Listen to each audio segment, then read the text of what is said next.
이 추석 명절을 앞두고 국회에서 왕성한 의정활동을 펼치고 있는 우리 지역 국회의원들을 만나 의정활동 계획과 각오 등을 살펴보는 시간 가져보고 있는데요. 이번 시간에는 대전 유성 지역 분구 선거구에서 당당히 국회에 입성한 초선 의원이죠. 조승래 국회의원을 만나봤습니다. 앵커 리포트입니다. 네, 의원님 안녕하십니까? 안녕하세요. 네. 20대 국회의원으로 첫 국회의원 배지를 가슴에 달게 되셨는데요. 그동안의 의정활동 간단한 소회부터 좀 말씀해 주실까요? 예, 안녕하세요. 유성구가 국회의원 조승래입니다. 반갑습니다. 20대 국회가 5월 30일 날 개원이 돼서 이제 정확하게 3개월이 지났습니다. 그동안 제가 초선 의원으로서 국회의원은 어떻게 의정활동을 해야 되는지에 대해서 제가 공부하고 배우고 또 익히는 그런 기간이었고요. 제가 매일 아침 새벽에 대전역에서 서울역으로 출퇴근하면서 국회의원으로서 어떤 생활 패턴을 또 지켜야 되는지 또 이제 몸을 좀 길들인 기간이기도 했고요.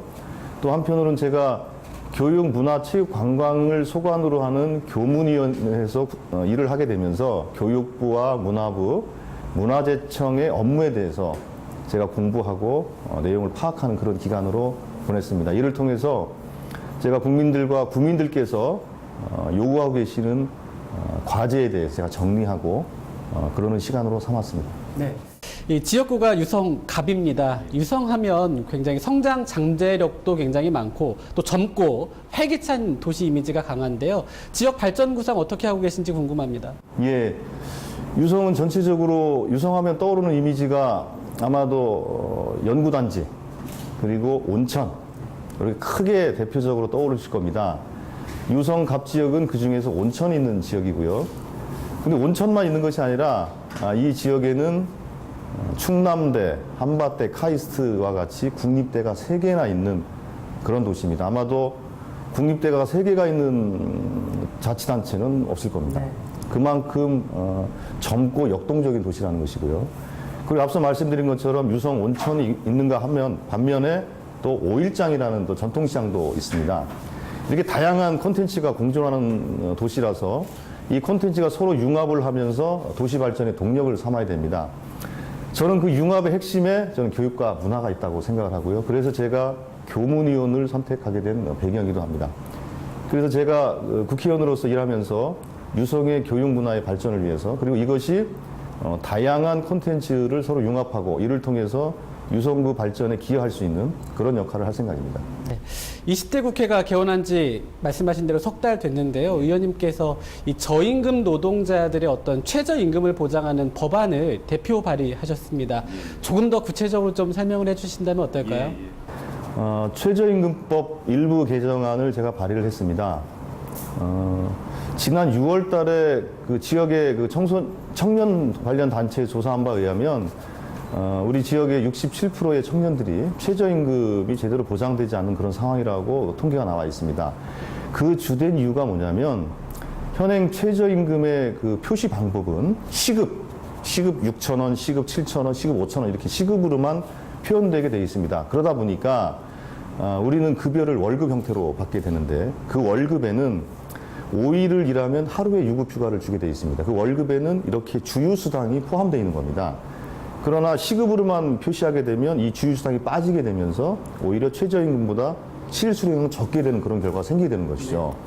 그래서 이번에 제가 대표 발의한 최저임금법 개정안은 이렇게 최저임금을 표시할 때 시급과 월급을 병기해서 표시하도록 해서 주휴수당을 보장하는 그런 내용을 담고 있습니다. 이 추석이 지나면 곧바로 의정활동의 꽃이라 불리는 이제 국정감사가 예정돼 있거든요. 초선 의원으로서 각오가 남다르실 것 같은데 준비 어떻게 하고 계신가요? 예, 국정감사를 지금 참 열심히 준비하고 있습니다. 9월, 지금 현재 합의한 의사 일정에 의하면 9월 26일부터 10월 15일까지 하기로 되어 있는데요. 제가 다루고 있는 국정감사 기관은 교육부, 문화부, 문화재청을 포함해서 100개가 넘는 기관입니다. 그 중에는 17개 시도교육청도 포함되어 있고요. 또 국립대도 포함되어 있고.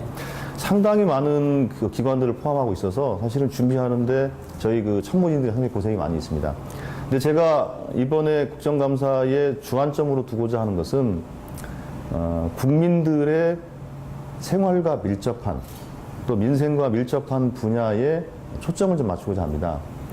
특히 교육 분야, 문화 분야, 체육 분야, 관광 분야에 종사하고 있는 종사자들 중에서 예를 들면 생활체육 지도자들, 또 스포츠 강사, 방과후학교 교사들, 또 학교의 비정규직들 이런 분들이 좀 많이 있습니다. 이런 분들의 실제 처우가 어떠하며 이 처우 개선을 위해서는 어떤 제도적 대안이 필요한지에 대해서 초점을 맞춰서 국정감사를 진행할 생각입니다. 네.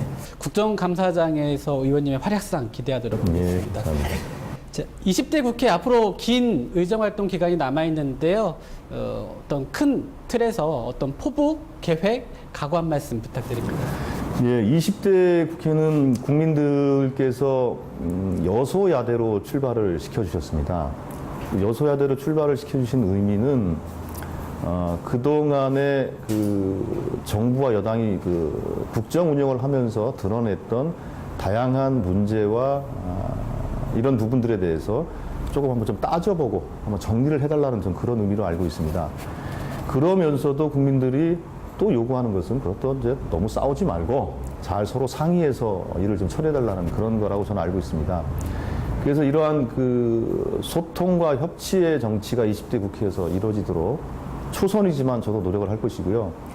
저는 그 정책 대안을 가지고 교육부나 문화부, 문화재청 그리고 정부 당국과 대화하고 이를 통해서 국민들의 삶이 조금 더 편안해지는 그런 의정 활동을 할 생각입니다. 네.